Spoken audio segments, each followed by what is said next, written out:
imaginez un peu la scène. Au cœur d'un récif corallien, niché dans les tentacules d'une anémone qui n'arrête jamais de danser, vit l'un des animaux sauvages les plus célèbres du monde animal, le poisson clown. Tout le monde croit le connaître grâce à un certain dessin animé, mais la vérité, elle, est bien plus fascinante que la fiction. Dans cette petite communauté orange et blanche, il y a une règle absolue, un pacte silencieux que la nature a gravé dans leur ADN. Une seule femelle commande, et c'est elle qui dicte tout. La nature sauvage, voyez-vous, ne fait jamais dans la demi-mesure.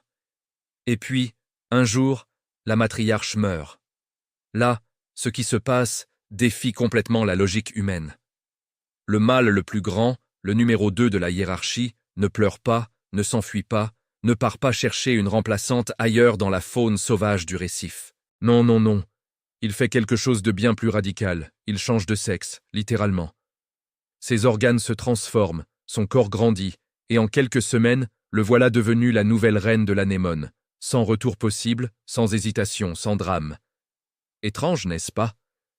Pourtant, c'est l'une des leçons les plus puissantes que la nature nous offre sur ce que signifie vraiment occuper une fonction sociale. Chez le poisson clown, le genre n'est pas une destination, c'est un rôle qu'on endosse parce que la communauté en a besoin pour survivre. Réfléchissez-y 2 secondes. Dans le monde animal, la biologie obéit à la fonction, et pas l'inverse. C'est exactement le contraire de ce qu'on nous a appris.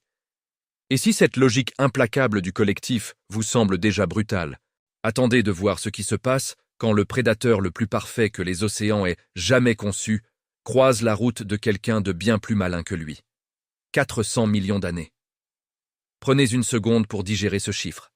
Quand le requin blanc a commencé à patrouiller les océans, il n'y avait ni dinosaures, ni arbres, tels qu'on les connaît, ni même de continents à leur place actuelle. La nature sauvage l'a sculpté pendant une éternité, lui offrant une mâchoire capable de broyer un os comme une biscotte, des sens si affûtés qu'il détecte une goutte de sang à des kilomètres, et un corps hydrodynamique que les ingénieurs militaires étudient encore aujourd'hui.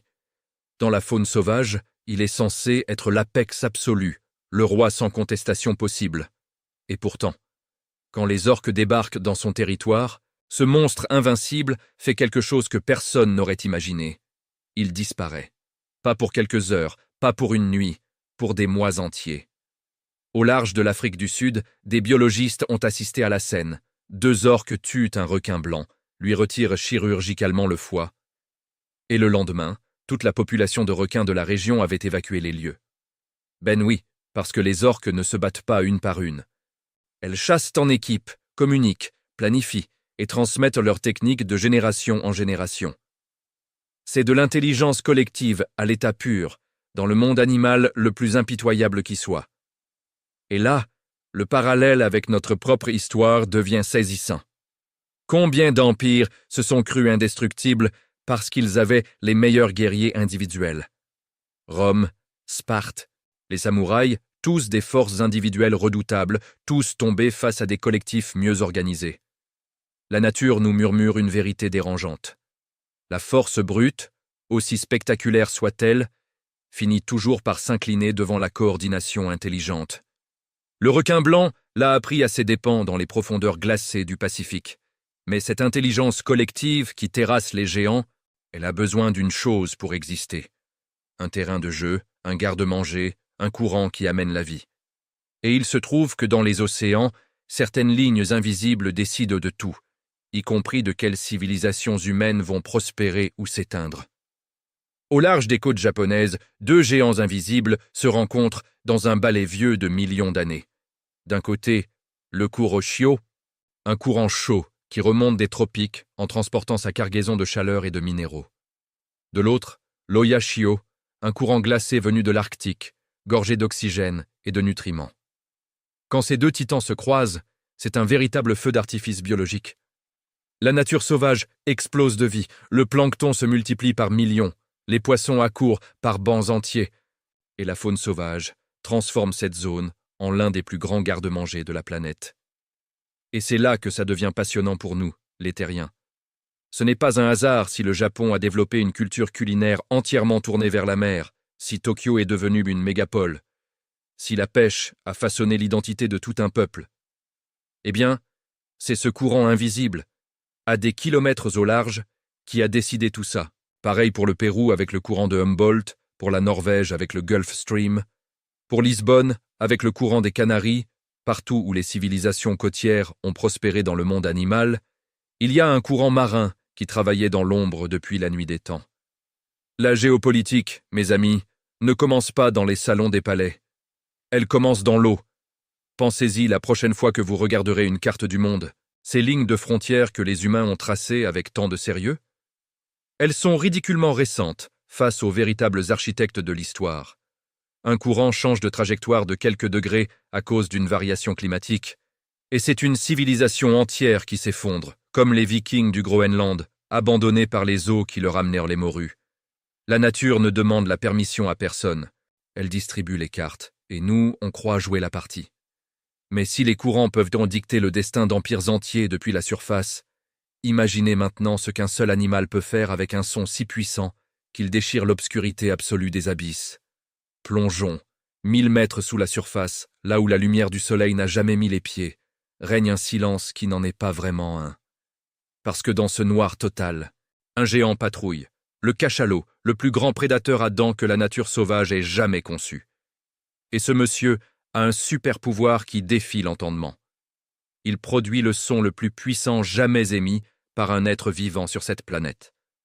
236 décibels. Pour vous donner une idée, un avion au décollage culmine à environ 140. Le cachalot, lui, génère une onde sonore si violente qu'elle pourrait théoriquement tuer un humain à proximité. Mais voilà où ça devient vertigineux. Il n'utilise pas ce son pour faire peur, ni pour communiquer. Il l'utilise pour voir. Dans les abysses où ses yeux ne servent strictement à rien, il envoie ses clics ultra puissants, écoute leur écho rebondir sur tout ce qui les entoure, et reconstruit dans son cerveau une image tridimensionnelle du monde animal qui l'entoure. Un calmar à 500 mètres?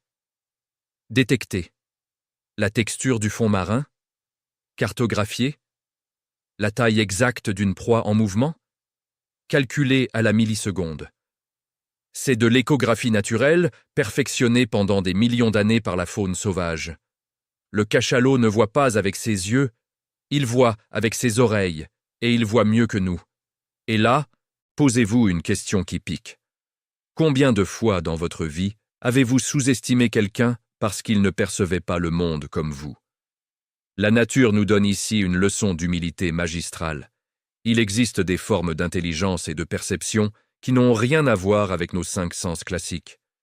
Les aveugles qui développent une écholocation humaine, les autistes qui voient des motifs invisibles aux autres, les musiciens qui entendent des fréquences inaccessibles, ce sont nos propres cachalots à leur échelle.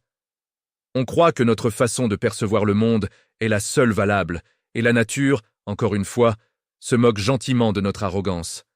Mais cette capacité à sonder l'invisible, à révéler ce qui se cache dans les ténèbres, elle n'a pas tout résolu pour autant, parce que sur le corps de ces géants des profondeurs, il y a des marques mystérieuses, des cicatrices que personne, absolument personne, n'a jamais réussi à filmer en train de se former. Regardez attentivement la peau d'un cachalot adulte. Vous y verrez des dizaines, parfois des centaines de marques circulaires, parfaitement dessinées, comme si quelqu'un avait pressé des ventouses géantes contre sa chair. Et c'est exactement ce qui s'est passé. Ces cicatrices sont les vestiges de batailles titanesques contre le calmar géant. L'Architeuthis, une créature aux tentacules de plus de 10 mètres qui vit dans les profondeurs, où aucune lumière ne pénètre. Dans la nature sauvage, ces deux monstres se livrent depuis des millénaires une guerre dont nous, les humains, ne connaissons absolument rien. Et c'est ça qui est dingue. Nous sommes en 2026. Nous avons cartographié Mars avec plus de précision que les abysses de notre propre planète. Nous avons des satellites qui détectent un téléphone allumé depuis l'orbite. Nous avons l'intelligence artificielle, le séquençage génétique, la fusion nucléaire à portée de main. Et pourtant, la bataille la plus épique du monde animal, un duel entre deux titans de la faune sauvage qui se déroule à chaque instant, quelque part dans les océans, personne ne l'a jamais filmé en entier. On a quelques images floues capturées par accident en 2012 par une équipe japonaise. C'est tout. Le reste, on le devine. On le déduit des cicatrices, des cadavres rejetés sur les plages, des becs de calmar retrouvés dans l'estomac des cachalots. Vous voyez où je veux en venir? On vit dans une époque qui se croit omnisciente, où chaque clic produit une réponse, où tout semble accessible, mesurable, expliqué.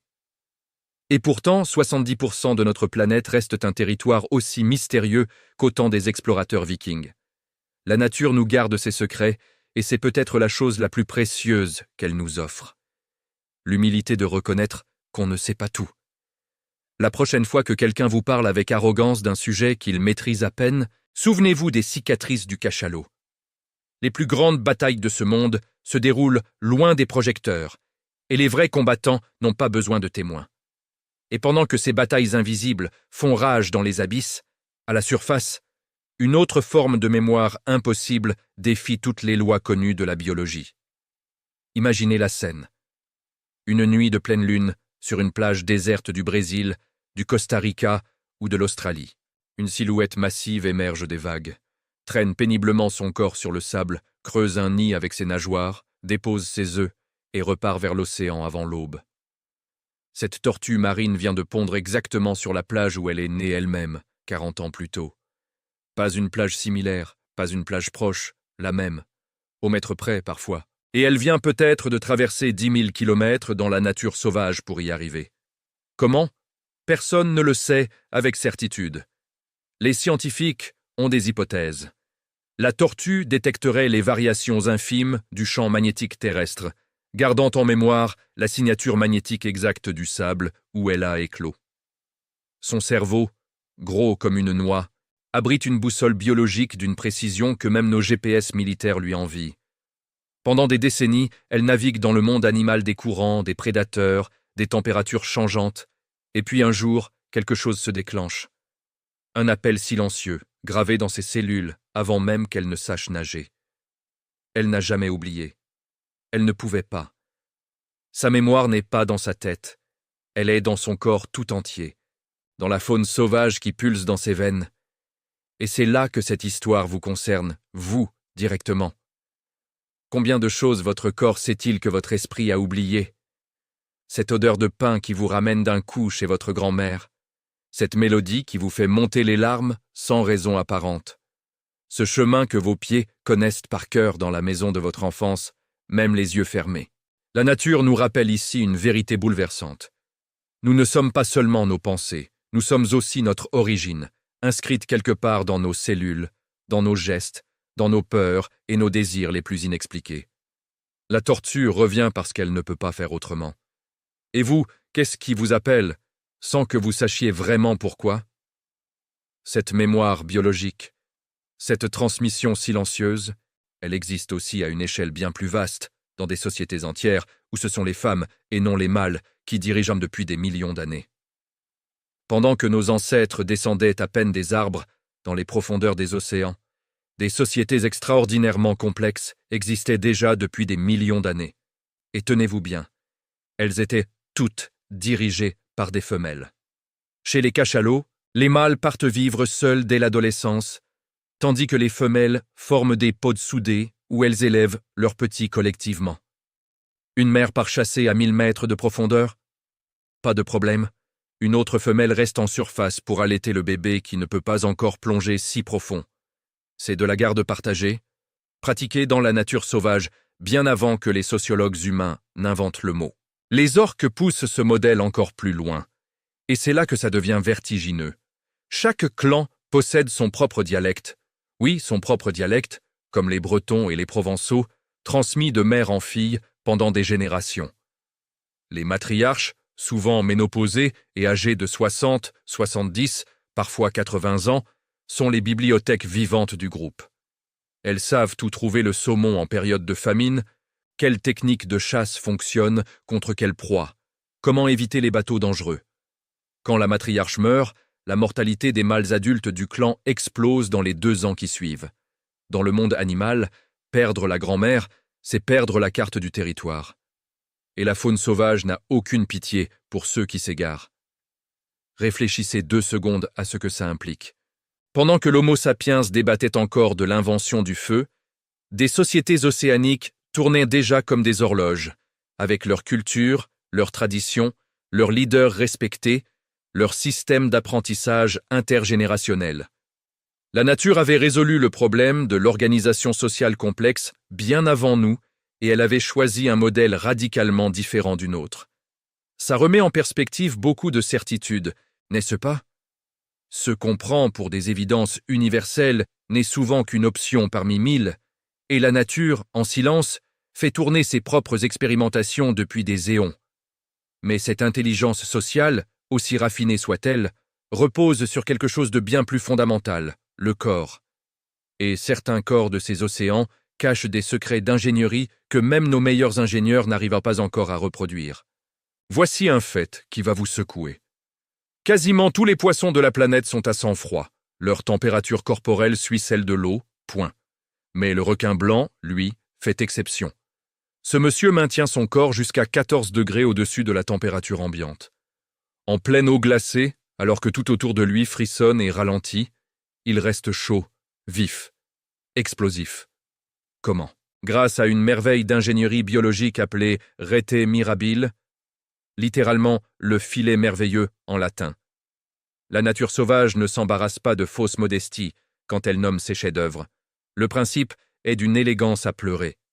Imaginez deux tuyaux qui se croisent. L'un transporte le sang chaud venant des muscles, l'autre le sang froid revenant des branchies. Au lieu de se gaspiller, la chaleur passe d'un tuyau à l'autre par contact direct, dans un système d'échange à contre-courant. C'est exactement le principe utilisé dans les radiateurs industriels modernes, dans les échangeurs thermiques de centrales nucléaires, dans certains systèmes de chauffage écologique. Sauf que dans le monde animal, ça fonctionne sans entretien depuis 400 millions d'années. Vous voyez ce que ça donne dans la pratique. Un prédateur capable d'accélération foudroyante là où ses concurrents grelottent, un cerveau qui reste opérationnel quand celui des autres s'engourdit, un système digestif qui tourne à plein régime même au milieu de la faune sauvage la plus glacée. Et voilà la leçon qui fait vraiment réfléchir.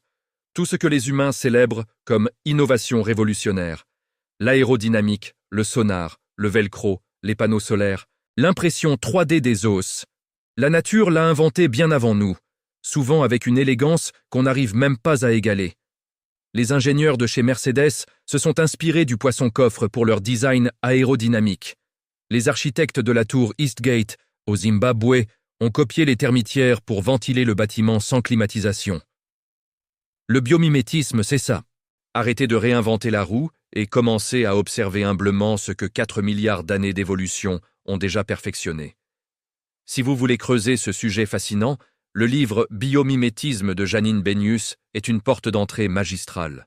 Mais cette densité d'innovation, cette concentration de génie dans un seul corps, elle existe aussi à l'échelle d'écosystèmes entiers, et l'un d'eux bat tous les records de la planète, dans une discrétion totale. Préparez-vous à une statistique qui défie l'entendement. Les récifs coralliens occupent moins d'1% du fond océanique. 1%, c'est rien. C'est l'équivalent d'une miette tombée sur une nappe géante. Et pourtant, ce minuscule pourcentage abrite 25% de toute la vie marine de la planète. Un quart de la faune sauvage des océans, concentrée sur une fraction infime du territoire. Aucune métropole humaine, aussi dense soit-elle, ne s'approche même de loin de cette performance. Tokyo, Mumbai, Le Caire, à côté d'un récif corallien, ce sont des villages clairsemés perdus dans le monde animal. Et le plus dingue, c'est comment ça fonctionne. Dans un récif, tout le monde a un rôle et personne ne gaspille rien. Le poisson perroquet broie le corail mort et le transforme en sable blanc. Celui-là même que vous foulez aux Maldives ou en Polynésie, c'est littéralement du caca de poisson, désolé de gâcher la magie. Les crevettes nettoyeuses ouvrent des salons où les gros poissons viennent se faire débarrasser de leurs parasites sans jamais se faire manger. Les anémones protègent les poissons clowns, qui en échange chassent les intrus. Chaque centimètre carré est productif, chaque déchet d'un être vivant devient le repas d'un autre. La nature sauvage a compris depuis longtemps ce que nous découvrons à peine. L'économie circulaire n'est pas une mode écolo. C'est la seule façon viable de faire tourner un système complexe sur le long terme. Posez-vous franchement la question, que pourrait-on apprendre de tout ça? Nos villes humaines fonctionnent sur le modèle inverse. Extraction massive, gaspillage colossal, accumulation de déchets qu'on ne sait plus où enfouir. Le récif, lui, prospère depuis des centaines de millions d'années sans jamais produire la moindre poubelle. Si vous voulez explorer cette idée plus à fond, je vous recommande chaudement le documentaire Chasing Coral sur Netflix ou le livre Cradle to Cradle de William McDonough, qui applique cette logique aux entreprises et à l'urbanisme. Ce sont des œuvres qui changent littéralement la façon dont on regarde le monde.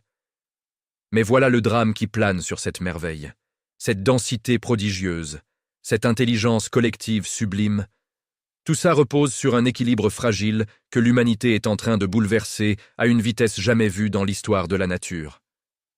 On a vu, tout au long de ce voyage, comment l'intelligence collective des orques a mis à genoux le requin blanc, ce prédateur sculpté par 400 millions d'années d'évolution. C'est l'une des plus belles victoires de la stratégie sur la puissance brute que la nature sauvage ait jamais offerte. Mais voilà le paradoxe vertigineux qui se profile à l'horizon, et il mérite qu'on s'y arrête sérieusement. L'intelligence des orques, aussi prodigieuse soit-elle, dépend de leur proie. Ces proies dépendent d'autres proies plus petites. Toute cette chaîne, jusqu'au dernier maillon, finit par reposer sur le plancton, ces micro-organismes invisibles qui produisent, au passage, plus de la moitié de l'oxygène que vous respirez en lisant ces lignes.